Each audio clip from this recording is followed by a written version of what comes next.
iyadoo toddobaadyadii ugu dambeeyay ay isa soo tarayeen welwel iyo cabsi laga qabo fayraska COVID-19 kaas oo saameeyay gobollo badan oo dalka ah ayaa waxaa maanta shir degdeg ah isugu yimid xubno ka tirsan maamulka degmada Beled Xaawo oo ay garwadeen ka ahaayeen gudoomiyaha degmada Beled Xaawo mudane Axmed Barre Sheekh iyo madaxa arrimaha bulshada isla degmada Cabdiqaadir Ibraahim Dhagajoon. kulankan ayaa ulajeedkiisu ahaa kadib markii qaar ka mid ah shacabka degmada Beled Xaawo laba ka mid ah laga helay cudurka COVID-19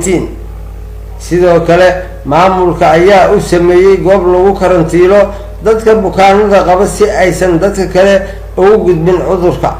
gudoomiyaha degmada Beled Xaawo mudane Axmed Barre iyo guddigii la socday ayaa booqday goobtii loogu talagalay bukaanada qaba cudurka COVID-19 oo ay yaaleen laba bukaan waxaana ugu horeyn goobta ka hadlay gudoomiyaha degmada Beled Xaawo mudane Axmed Barre iyo mas'uuliyiin kale dhammaantoodna baaq u diray wasaaradda caafimaadka dowladda federaalka Soomaaliya oo bishu ay tahay 16 bisha shanaad 2020 waxaan u imaanay maanta oo ay taariikhdu tahay 16 bisha shanaad 2020 waxaan isu keenay guddigii caafimaadka ee qaybta corona loo xil saarnaa iyo guddigii maamulka ahaa kuwaasoo maanta u kurgalayay fiirinta iyo ilaalinta meeshii aan u sameynay karantiilka sidaad ogsoontihiin Buula Xaawo waxaan ka helnay hal qof oo positive ah halkaas qofna wuxuu yaalaa meeshan hadda aan joogno oo ah jaamacadii Samtech oo noogu deeqday in aan ka dhigno goob karantiil ah qofkii ugu horeeyay baan ahaynaa hadda alxamdulillah ilaahay waxaan ka baryeynaa inaysan kuwa kale iyo dad kale nagu imaanin waxaan u maleynayaa maanta qayladaan ma yaro Beled Xaawo sida dadkii igu horeeyeen ay sheegeen anigii aan hore u sheegay Beled Xaawo waa border ama waa xuduud saddex geesood ah arintiisuna waa arin khatarteeda leh waxaan si degdeg ah u codsanaynaa in la helo qalabka baaritaanka iyo qalabka maxaa la dhihi jiray shaybaarka iyo alaabahan kale oo loo baahan yahay dhammaan qalabka caafimaadka ee coronavirus waxaan dawladda ka codsanaynaa iyo wasaaradda caafimaadka inaysan Jubbaland nagu xirin Jubbaland waan nahay laakiin maanta Jubbaland ayadii baaba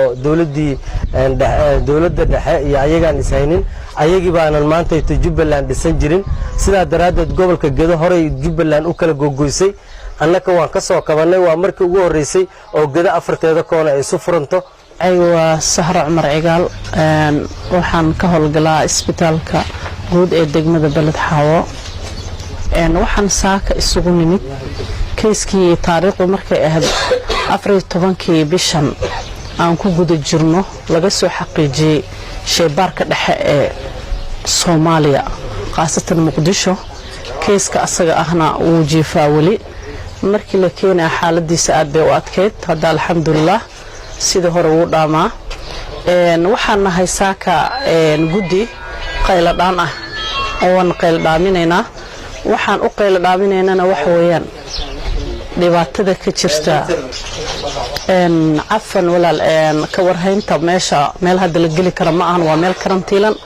mana garan hadda lama garan karo oo adiga laftirkaaga ma ogaan kartid inta dhaqaatiir ku jirta 4 dhakhtar ayaa ka howlgasho markii dhakhtarka weyn laga reebo shan buu ku yahay ayaa habeenii maalin 24 saac way shaqeysaa waxa yaala mashiinadii lama tagi karo qaybta waa qayb karantiil ah saad ogtiin qof bukaan ah oo cudurkii positive kan uu yaala saad darteeda dhaqaatiirtu way ka howlgashaa aad u maasantiin aniga waxaan rabaa laba qodob oo yaryar insha Allah inaan ka hadlo qodobka ugu horeeya oo ka hadlayo waxa waaye waxaan la yaabanahay haddaan nahay runtii gobolka Gedo bulshada ku nool ama dadka ku nool ma aragtay arinta COVID-19 markay ay dhacday runtii wasaaraddu qorsheyn bay samaysay wasaaradda caafimaadka qorsheyn bay u samaysay degmooyinka wadanku ka kooban yahay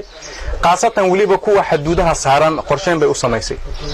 marka waxaan la yaabanahay sababta ay noo hagranayso wasaaradda caafimaadka ay noo hagranayso oo waa la geeyay qalabka dhobley degmo maaha mana ka xumin in la geeyo waa dad shacab oo Soomaaliyeed maaragtay laakiin goobihii ugu muhiimsanaay ee wadanka laga soo galahayay